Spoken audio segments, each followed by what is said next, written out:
CONADU al frente. El programa de los docentes universitarios. Un panorama sobre la realidad nacional, la educación superior, la ciencia y la tecnología. Entrevistas, investigaciones, debates y un recorrido por las universidades de todo el país. Los lunes a las 20 en Capó. CONADU al frente. 8 de la noche, 3 minutos en toda la República Argentina. Bueno, nos volvemos a encontrar después de un fin de largo, donde tuvimos un programa grabado y donde, bueno, repasamos algunas de las entrevistas que tuvimos desde que empezamos este 2018. Bien, vamos a estar hasta las 9 de la noche, como todos los lunes, aquí por radiocaput.com y como siempre, acompañándolos, aquí está el señor Pablo Macía. ¿Cómo va, Pablito? ¿Cómo andas, Virginia? ¿Todo bien? Bien, bien. Bueno, les queremos contar que está Gastón García Groce en la operación técnica y Marianita Fernández Camacho, productora y parte del equipo de prensa de CONADU, responsable absoluta de este programa. Por supuesto, bueno, vamos a hacer un paneo sobre la realidad nacional y universitaria, como todos los lunes, pero también vamos a hablar un poco de lo que está sucediendo a nivel nacional, a nivel política nacional, economía nacional, a nivel regional. Hay cosas que están pasando que merecen que las charlemos, por supuesto. Hoy vamos a saludar a todas las personas que nos escuchan en la Universidad Nacional de Tierra del Fuego, todos los martes por FM 106.9 y por la web de esa universidad. También a toda la gente de la Universidad Nacional de Santiago del Estero en el 92.9 y a través de la web de esa universidad, y a todos aquellos que bajan y que pueden bajar este programa desde el sitio web de ARUNA, la Asociación de Radiodifusoras Universitarias Nacionales Argentinas. Desde esta semana se amplía nuestra audiencia, así que vamos a saludar a toda la gente de la UNDAV, la radio UNDAV de la Universidad Nacional de Avellaneda, que comienzan a escucharnos los martes de 6 de la tarde a 7 de la tarde en el 90.3 y también a través de la web de la radio. Y muy bienvenidos también a todos aquellos que nos escuchan en la radio de la Universidad de San Juan, en el dial 93.1 y por la web, todo por la web. Ingresás a la web de cada una de estas universidades y nos escuchás. Y en el transcurso de este 2018 esto se va a ir ampliando, se va a ir federalizando, así que es un gusto poder estar con todos ustedes desde aquí. Nos buscás en las redes sociales, allí en Twitter como @prensaconado y en Facebook como CONADU. Pablo, la verdad que una semana muy intensa por todo lo que tiene que ver con las negociaciones que se vienen llevando adelante los docentes, no solamente los universitarios, el paro próximo que tenemos el próximo 10 y 11 de abril y todo lo que está sucediendo a nivel regional, ¿no? En América Latina nos referimos básicamente a lo que ha pasado en Brasil con Lula da Silva y todo este golpe, ¿no? A la institucionalidad, ataque a la democracia, a la democracia, ¿no? Esto de intimidar a los jueces, como hicieron desde las Fuerzas Armadas para impedir que Lula pueda ser candidato indiscutido y seguramente presidente de los brasileros. Pero bueno. No, bueno, esto último que decís fue muy conmocionante lo que pasó a partir de la sentencia del Poder Judicial de Brasil, una derecha que sin ningún tipo de prueba, nada más apañada en el dispositivo mediático de la Red O Globo, claro. Inventan una supuesta, no exactamente, ¿no? Una supuesta causa de corrupción y sin más pruebas el Poder Judicial avala eso. La verdad que eso nos generaba mucha tristeza, pero también hay que decir que Lula es un grande, es un gran líder, es el mayor líder del Brasil, y lo que hizo el sábado, ¿no? Ese maravilloso discurso que dio Sí, ante el pueblo, ante los militantes, la verdad que muestra la grandeza de una persona que tiene bien en claro lo que quiere y que sabe incluso que él tiene la verdad, él tiene razón y desafía al poder, ¿no?, a que cuanto más tiempo esté preso, injustamente, sea un preso político, más Lulas van a nacer, ¿no? La verdad que fue conmovedor sentir la fuerza que Lula le brinda al pueblo, y eso es, por un lado nos fortalece, digamos, para seguir peleando por un proyecto en América Latina que sea lo que él logró hacer, que es un proyecto de igualdad, de democracia, de promoción de derechos. 40 millones de personas de la pobreza, ¿no? Exactamente. Así que, bueno, vamos a seguir todo el proceso de Lula, planteando muy fuertemente que tiene que salir, que se estaba es un diciendo. preso político. Vamos a hacer muchas movilizaciones, muchas acciones se están haciendo a nivel continental para demostrar la injusticia de lo que está sucediendo y volver a lo que tiene que ser, que es que él pueda presentarse y que el pueblo como pueda candidato, elegir sin proscripciones, ¿no? Correcto. Así que, por un lado, ese fue un tema conmovedor de la semana, pero por el otro lado también tenemos nuestro conflicto local, que está vinculado a romper el techo salarial del 15%. El paro de mañana y pasado que definimos desde la Federación tiene que ver con la reapertura de la paritaria, con dejar que el gobierno escuche lo que estamos planteando y que deje de dilatar una propuesta salarial que tenga que ver con un aumento justo para todos los docentes. De estos temas vamos a estar hablando en el día de hoy. Con nuestros entrevistados. Pensá que nosotros definimos el paro en el Congreso Extraordinario de la Federación el 20 de marzo, y desde ahí, lejos de hacer una propuesta salarial seria, lo que pasó fue lo contrario. Digamos, 3.000 millones de pesos presupuestados para la universidad fueron recortados según el anuncio que hizo la secretaria de Políticas Universitarias, Dania Tabela, en una reunión del CIN. Pero también, digamos, esto se hace extensivo, que lo venimos hablando, al CONICET, ¿no es cierto? Exactamente. Bueno, el ajuste hacia las universidades también es una política estructural de este gobierno. En el CONICET se ha recortado alrededor de un 20% del presupuesto a nivel nominal, y los científicos que estaban programados incorporarse al CONICET en el marco de un plan, el Plan 2020, cada vez, desde el 2016 en adelante, cada vez se incorporan menos con respecto a lo que se venía previendo. Claro. Una barbaridad, una bestialidad, porque eso realmente nos hace retroceder en toda la política de ciencia y tecnología y en todas las políticas que habíamos tenido sobre la ampliación del derecho a la educación superior y los derechos de los trabajadores, porque realmente un docente que no pueda tener un salario digno es un docente que también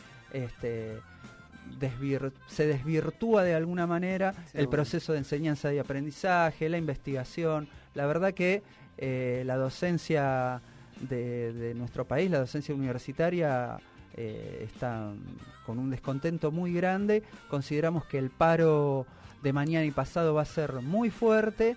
Y si el gobierno no escucha y no da el brazo a torcer a su empecinamiento de establecer un 15%, las medidas se van a profundizar.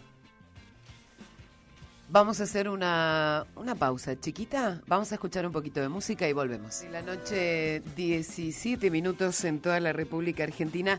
Estamos en comunicación con Pablo Gentili. Él está en Brasil, nos atiende desde allí, desde Brasil. Es doctor en educación por la Universidad de Buenos Aires. Él reside en este país hace más de 20 años, donde es profesor de la Universidad del Estado de Río de Janeiro y actualmente ejerce como secretario ejecutivo y coordinador académico del Consejo Latinoamericano de Ciencias Sociales. Bienvenido, Pablo, muchas gracias por atendernos. ¿Qué tal? ¿Cómo estás? Buenas noches. Bueno, Pablo, lo primero, antes de ir a lo académico, es digamos, Biblia, preguntarte por cómo se vivió esta semana todo el tema Lula en San Pablo, en Brasil. Bueno, toda esta fue una semana bastante dramática y muy convulsionada en la política brasileña, porque se consumó finalmente lo que era uno de los momentos, quizás el momento más emblemático y simbólicamente más importante del golpe que se inició hace 2 años con la destitución de Dilma Rousseff. Como ya lo hemos dicho varias veces, un golpe no es un momento exacto, ni se congela en una fecha precisa, tampoco es una situación esporádica en la cual, como en la física, 2 cuerpos se encuentran y se repelen, sino que es un proceso que tiene momentos, que tiene etapas, tiene fases y también fundamentalmente tiene objetivos que, en la medida en que no pueden ser revertidos, van cumpliendo este destino autoritario, claro, de los golpes, ¿no? De los golpes de Estado. La prisión de Lula era una etapa quizás al principio no imaginada por los sectores del poder que promovieron la destitución de Dilma Rousseff, porque muchos imaginaban que al destituirla a Dilma y al destituirla de manera tan humillante con un argumento totalmente infantil, al menos en términos políticos, porque a partir de una maniobra administrativa que habían utilizado todos los presidentes para administrar el presupuesto nacional, a Dilma se la destituyó, una maniobra que el propio Temer utilizó 2 días después de la destitución, y que una semana después de haberla destituida la transformaron en ley. Por lo tanto, Dilma no estaba haciendo nada ilegal, pero la prepotencia y la fuerza que le daba la mayoría parlamentaria hizo que la destituyeran. Después de esto, la derecha pensó que el PT y Lula se iban a hundir, humillados en la vergüenza de no haber podido terminar un mandato presidencial, y ante lo que era supuestamente el enorme desprestigio que tenía Dilma Rousseff. Pero Dilma Rousseff recuperó buena parte de la imagen positiva que alguna vez tuvo, y Lula, en vez de perder popularidad, la ganó el PT, inclusive aumentó significativamente su número de afiliados en este contexto, y proyectó la candidatura de Lula como el gran favorito para las elecciones de 2018. Fue en ese momento que la derecha, que ya tenía una estrategia judicial contra el PT y contra Lula y contra muchos dirigentes, comenzó a intensificar el ataque,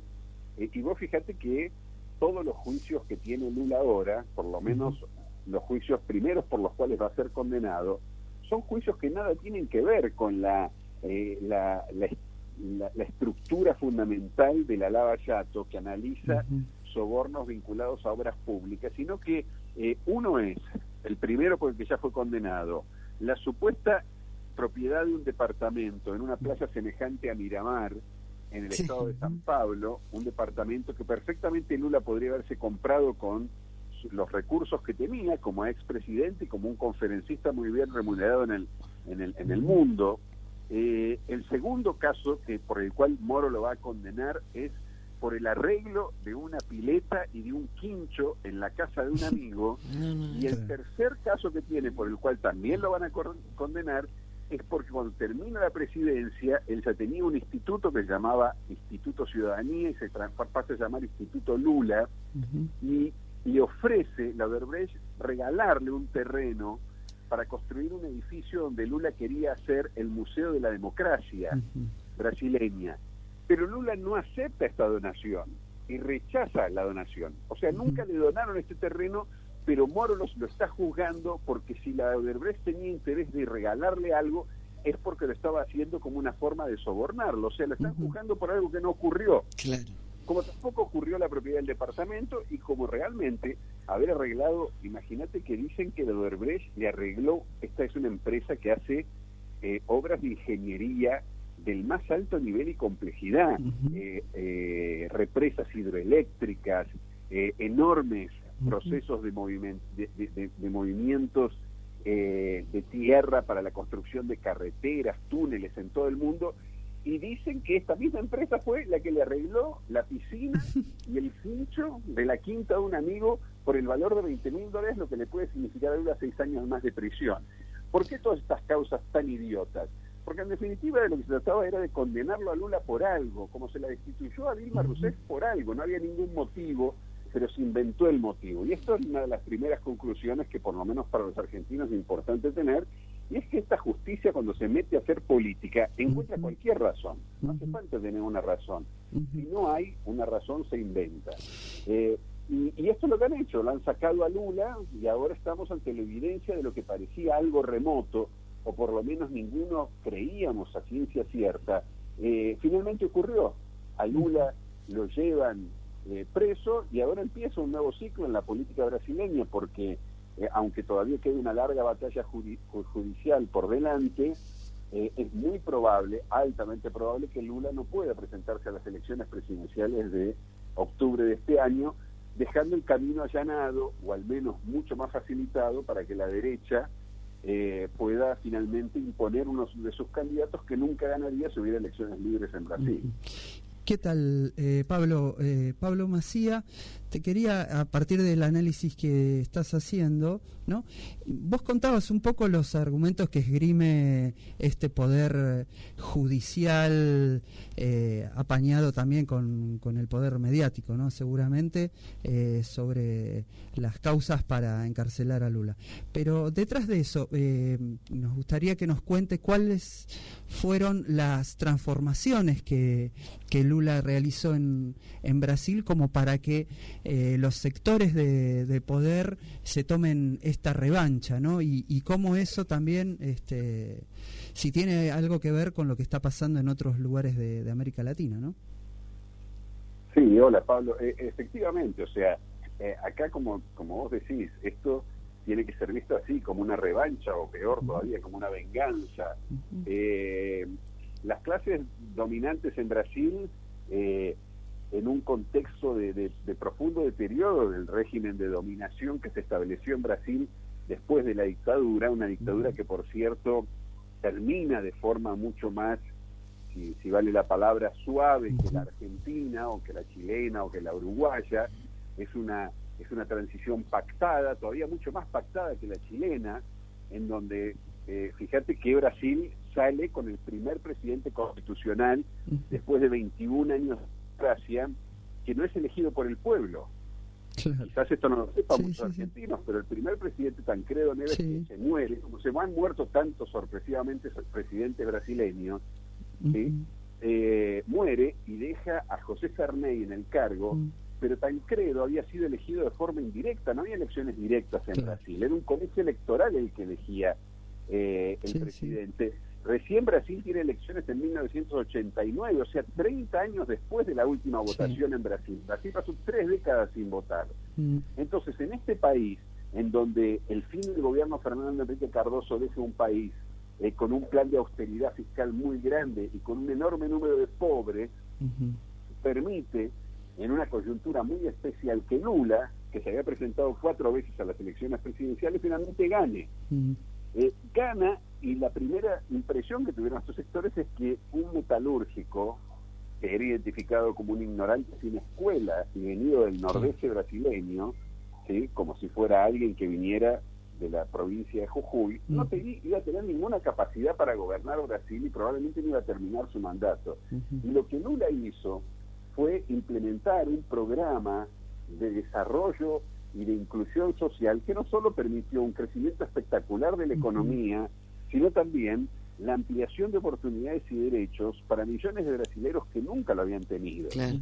Por eso, cuando muchas veces desde Argentina se trata de mirar a Brasil, muchas veces no se entiende, porque pensamos que lo que Brasil vivió es una década de grandes conquistas democráticas como las que vivimos nosotros durante el gobierno de Néstor y Cristina Kirchner.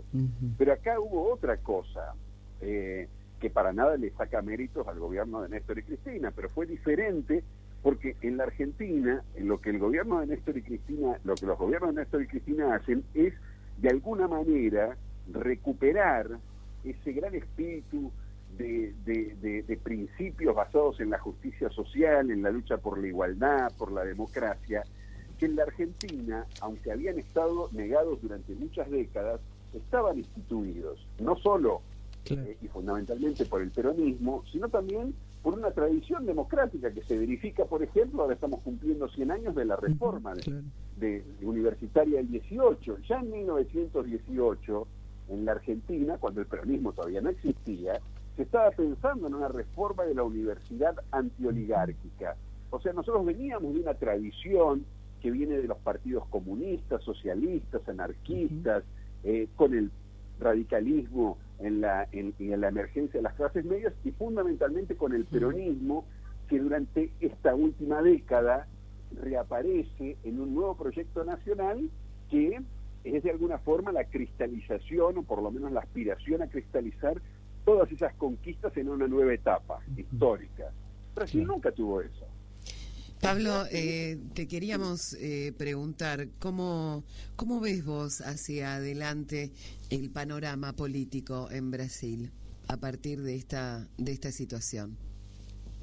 Bueno, justamente lo que se abre ahora es este debate, y desde varios lugares. Por un lado, desde el punto de vista del PT y de la izquierda en Brasil, hay un gran dilema o problema a enfrentar, y es tomar la decisión.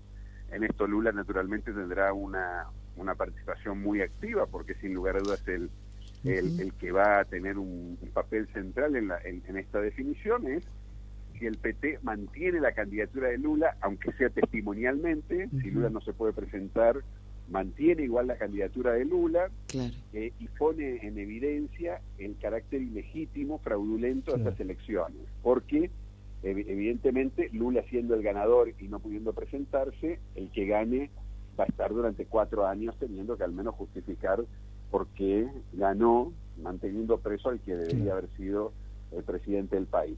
Esto tiene una ventaja, entre comillas, para el PT, y es que mantiene a Lula en el centro de los focos de la atención de la prensa, de la clase mismo, del debate político en Brasil y fuera de Brasil. Ahora, esto también tiene un costo, y es el costo de que Lula permanece preso por muchísimos años probablemente. La otra alternativa es que el PT lance un candidato que pueda tener alguna chance de ganar las elecciones, o por lo menos de aproximarse. Un candidato propuesto por él, un candidato puesto por él. Exactamente, una especie de heredero de Lula. Porque vos fíjate que acá en Brasil, cuando se le pregunta a la gente por quién votaría, el primero disparado es Lula, pero el segundo es el que di a Lula. ¿Cómo vive la sociedad brasilera todo esto que está pasando? Bueno, este es un país también muy raro, porque aquí la gente no tiene una tradición de salir a la calle y de expresar, como nosotros en la Argentina, sus posiciones de forma pública y estridente. Es un país en general donde, aunque hay muchas movilizaciones y protestas en defensa de Lula, no tiene nada que ver con lo que un argentino se imaginaría que es cualquier manifestación o marcha que en la Argentina se haya hecho por algún tema vinculado a los derechos humanos, va a ser muchísimo más que lo que aquí ha pasado en todos estos meses con relación a la prisión de Lula. Sin embargo, Brasil es un país con partidos de izquierda muy fuertes, con una central sindical también muy moderna, como es la CUT, y con una estructura de movilización social y popular en el campo muy fuerte a través del movimiento Sin Tierra. Entonces, la capacidad que van a tener estos sectores de reaccionar más allá de la movilización callejera es sin lugar a dudas muy, muy fuerte. Hay 2 candidatos también de izquierda que van a tener una proyección y una visibilidad pública muy grande, que son Guilherme Boulos del PSOL, que es el Partido del Socialismo y Libertad, un desprendimiento del PT, y Manuela Dávila, que es del Partido Comunista. ¿Cuándo son las elecciones, Pablo, en Brasil? ¿Para qué fecha es? Son en octubre. Ahora en octubre. Claro, lo que pasa es que hasta agosto, y un poco antes inclusive, son el cierre de las candidaturas. De las listas, Claro, entonces todo indica que el PT, de cualquier forma, la gran estrategia del PT, y a mí me parece que es correcta, el principal objetivo en estas elecciones tiene que ser aumentar su bancada de legisladores, porque lo que está claro es que aun cuando ganara Lula las próximas elecciones, si no hay mayoría o al menos una expresiva presencia de legisladores de izquierda o del campo popular en el Congreso y en el Senado, se hace muy difícil gobernar, y cualquier tontería puede ser utilizado como una coartada para destituirte, como le hicieron a Dilma Rousseff. Por lo tanto, más allá de las elecciones presidenciales, acá hay un gran desafío, que es ganar y recuperar lo que el PT en algún momento tuvo, que fue una participación legislativa muy muy fuerte, que por otro lado puede ser un contrapeso para no solo controlar al futuro presidente, sino también preparar el terreno para que dentro de 4 años, si no es en esta oportunidad, la izquierda vuelva a gobernar Brasil. Pablo, una pregunta, y en el marco de la región, ¿no? ¿Qué acciones, si es que ya sabemos que algunas se están desarrollando, ¿no? Para apoyar de alguna manera, por un lado, el pedido de elecciones, de sacar la proscripción que tiene Lula, seguir apoyando y construyendo ese movimiento popular latinoamericano, ¿no? En este contexto adverso que estamos viviendo. Bueno, creo que a nivel internacional la solidaridad y el apoyo con Lula fue impresionante, inclusive en los países más desarrollados, en Europa, en la prensa mismo en Estados Unidos, una sorpresa muy grande, inclusive de medios conservadores, acerca de la fragilidad institucional de la democracia brasileña y de la barbaridad que se está viviendo en Brasil. En América Latina, lamentablemente, las reacciones no fueron las mismas, especialmente en la Argentina, que el presidente Macri no solo fue el primero en festejar el golpe en Brasil, sino también el primero en aclarar que en Brasil se estaba viviendo una situación de la más plena institucionalidad democrática y la justicia actuaba de manera independiente. Algo que no debería ser confundido con desinformación del presidente Macri, sino con una verdadera falta de interés, de reconocimiento en los principios básicos de la democracia, y una hipocresía enorme que lo lleva a que se pueda reclamar la Carta Democrática ante la OEA por Venezuela, que es un país que ha tenido siempre elecciones libres y abiertas, aunque el resultado no le guste a Mauricio Macri, y Brasil, que está siendo sometido a una elección fraudulenta en apenas pocos meses, y que tiene un presidente usurpador, ¿sí? De cualquier forma, más allá de esto, creo que en la Argentina inclusive es muy sorprendente, visto desde Brasil, cómo los medios de comunicación, con excepción de algunos diarios como Clarín, por ejemplo, pero hay una enorme cantidad de radios, de programas de televisión, inclusive en canales tradicionales, que han mostrado su perplejidad e indignación ante lo que está ocurriendo. Esto contrasta un poco con este vacío mediático que hay en Brasil, en donde, con excepción de algunas pocas experiencias alternativas de comunicación, radios comunitarias o portales realizados por jóvenes y muy alternativos, todo lo que aparece es malo. Yo creo que ha sido una sorpresa muy buena aquí desde Brasil ver cómo los medios argentinos, inclusive en canales que no son simpáticos a una posición progresista, han transmitido esto mostrando en definitiva que esto no tiene nada que ver con la administración de justicia, ni, como dijo Clarín, con un show político, sino que tienen que ver con un avasallamiento de los principios democráticos más básicos. Pablo, muchas gracias por esta comunicación con Conado al frente. Te mandamos un abrazo. No, un abrazo a ustedes y felicitaciones por el programa, como siempre. Muchas gracias. Pablo Gentili, doctor en Educación por la Universidad de Buenos Aires, y bueno, nos hablaba desde Brasil, donde es profesor de la Universidad del Estado de Río de Janeiro. Vamos a hacer una pausa, ya venimos. Está en línea Federico Montero, secretario de Organización de CONADU y secretario general de FEDUBA. Federico, bienvenido, muchas gracias por atendernos. ¿Cómo estás? ¿Qué tal? Buenas noches, ¿cómo andan? Todo bien. Bueno, estamos a horas nada más del paro del 10 y 11 de abril propuesto, y vamos a ir directo a ver qué podemos charlar contigo. ¿Por qué las 57 universidades públicas del país van a parar mañana y pasado? Bueno, lo inmediato es por la necesidad imperiosa que tenemos los docentes de empezar a discutir la paritaria 2018. Hasta acá hemos tenido algunas reuniones para terminar de resolver cuestiones pendientes de la paritaria del año pasado, vinculadas con la activación de la cláusula gatillo. ¿Cómo fueron esas reuniones? Fueron reuniones donde, bueno, muy duras, en el marco de las cuales el gobierno, digamos, se niega a abrir la discusión, que es el planteo de CONADU respecto de este año, y por otro lado, tratando de ajustar lo que fue la paritaria de 2017 de manera tal de no seguir perdiendo poder adquisitivo. Pero la centralidad de lo que nosotros queremos poner en agenda, que tiene que ver con el paro de mañana y pasado, es la necesidad de una recomposición salarial acorde a lo que ha sido la inflación galopante y las previsiones para este año.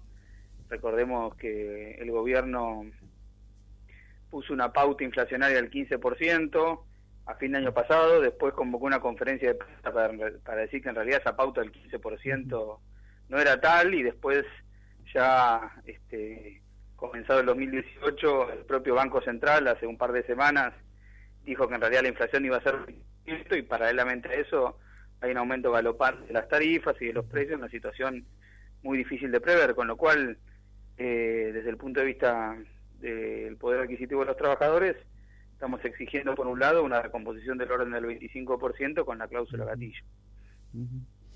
Fede, ¿qué tal? Pablo Macía.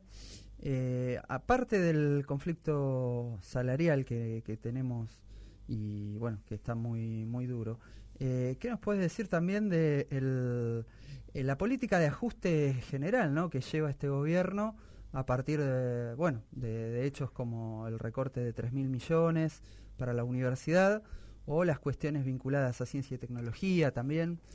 ¿Cómo la ves?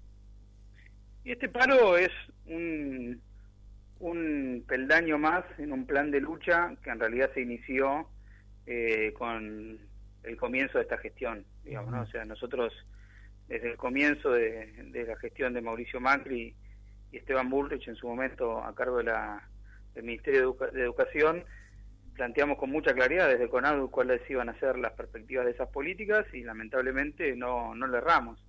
Dijimos en su momento que venían a desfinanciar la universidad pública, que venían a desmantelar el sistema de producción de conocimiento, a intentar que el mercado fuera adquiriendo un rol regulador en cuanto a quién financia la producción de conocimiento en la Argentina, intentar suspender la ampliación del alcance y la cobertura de las universidades públicas, sobre todo las creadas en la última etapa del gobierno de Cristina Kirchner, para de esta forma volver a restablecer el negocio de las universidades privadas.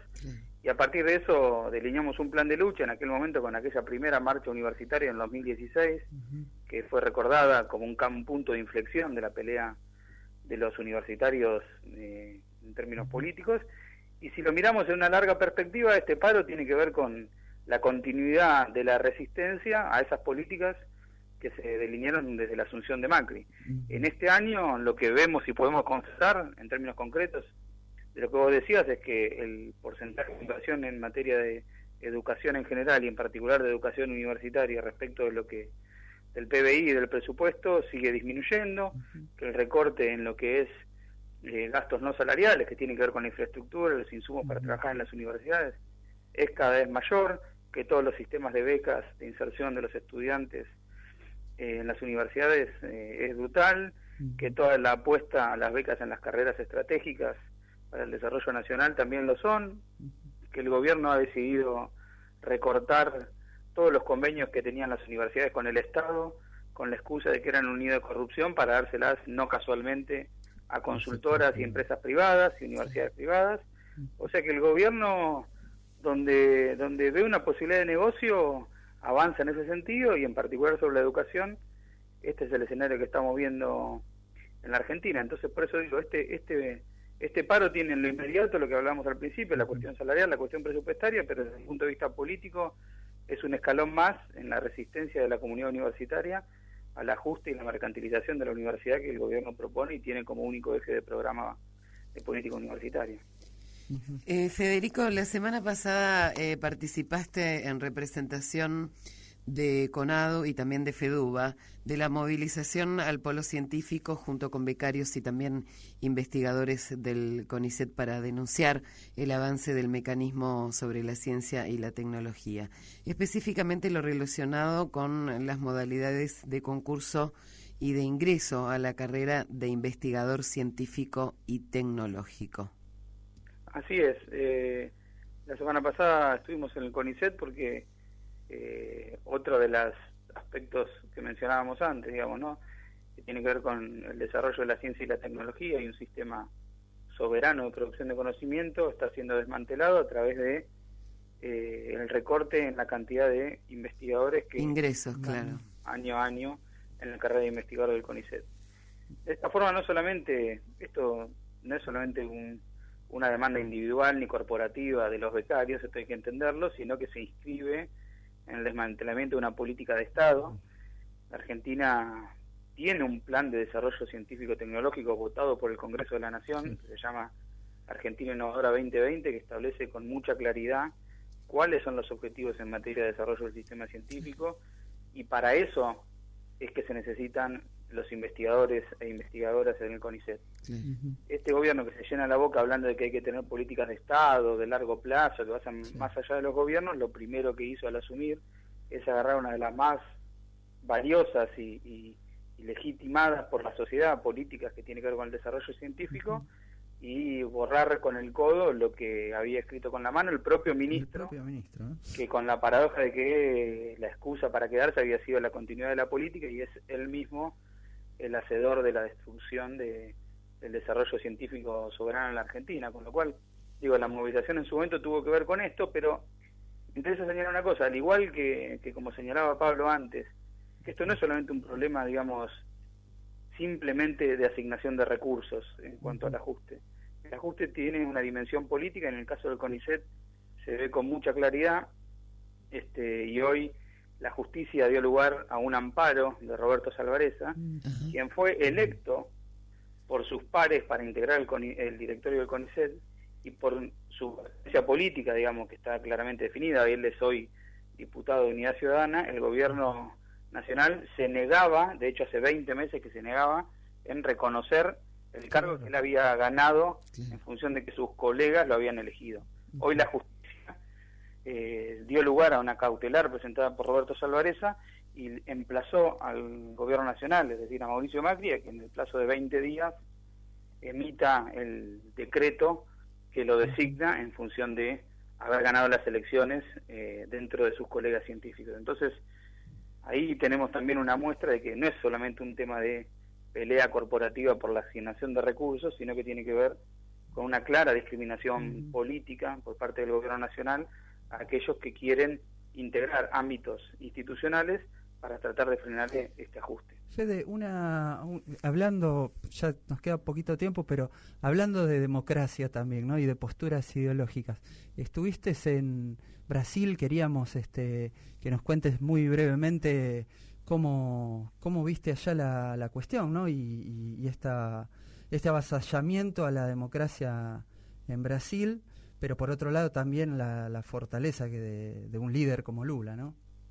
La CONADU definió estar presente junto a Lula en el difícil momento de afrontar el embate tras el fallo de la Corte Suprema que no dio lugar al habeas corpus que se había presentado y la orden del juez Moro de encarcelarlo. En ese difícil momento se necesitaba más que nunca la solidaridad internacional y de todo tipo, y la CONADU, como una organización parte del movimiento obrero argentino, decidió estar presente en ese difícil momento para acompañar a Lula y al pueblo brasileño en una situación muy difícil de resolver, donde hay una justicia totalmente ilegítima que lo que busca es, obviamente, proscribir a Lula, pero no lo quieren proscribir solamente por él, sino que lo que quieren es destruir el bloque social y político, el bloque de organizaciones que se habían construido a lo largo de 30 años en la historia de Brasil, que es el que permitió sostener el proyecto de inclusión en Brasil. Al ir por Lula, lo que buscan es destruir ese bloque político para que en adelante no haya posibilidad de una disputa hegemónica en Brasil respecto al rumbo neoliberal. Muchísimas gracias. gracias. Esa es la situación en Brasil en este momento. Gracias, Federico, como siempre, por atendernos aquí en Conado al Frente. Muchas gracias. Chao. Un abrazo. Bueno, nos vamos, nos estamos yendo ya minutos nada más para las 9 de la noche. Martes 10, Pablo, y miércoles 11 de abril, mañana y pasado, el paro de 48 horas convocado por el Congreso Extraordinario por todas las federaciones universitarias. Descontamos que va a ser un paro muy contundente porque toda la docencia está con mucho descontento por esta situación. Sí, claro. Pero además la federación, mañana mismo a las 9 de la mañana, vamos a hacer una conferencia de prensa en el Palacio Pisurno con las demás, la CONADU, las demás federaciones docentes, estudiantiles, agrupaciones de científicos, para decirle al gobierno nacional que no vamos a aceptar el 15% como techo salarial, vamos a plantear nuestros reclamos, vamos a llevárselos, vamos a elevarlos al ministro de Educación. Y el miércoles también vamos a hacer una acción en el Congreso con los bloques de diputados opositores a partir de también nuestros reclamos salariales, pero a partir también de esta afrenta de haber recortado presupuesto para la universidad cuando hace 4 meses, apenas 4 meses que se habían votado. Así que y el 12, el jueves 12, vamos a tener un plenario de secretarios generales para seguir planteando medidas de fuerza, ir avanzando y profundizando el plan de lucha si el gobierno si no hay respuesta, no da el brazo a torcer. Bueno, entonces les recordamos, paro mañana martes 10 y el miércoles 11, y mañana martes 10 de abril a las 9 de la mañana en el Palacio Pisurno, en el marco de este paro nacional universitario de 48 horas, a las 9 de la mañana va a haber una conferencia de prensa. Muchísimas gracias a todos, gracias Pablo. Nos vamos a volver a encontrar el próximo lunes a las 8 de la noche aquí en radiocaput.com. Muchísimas gracias a Gastón García Grosse en la operación técnica y a Mariana Fernández Camacho en la producción. Buena semana para todos, nos encontramos el próximo lunes. Chau.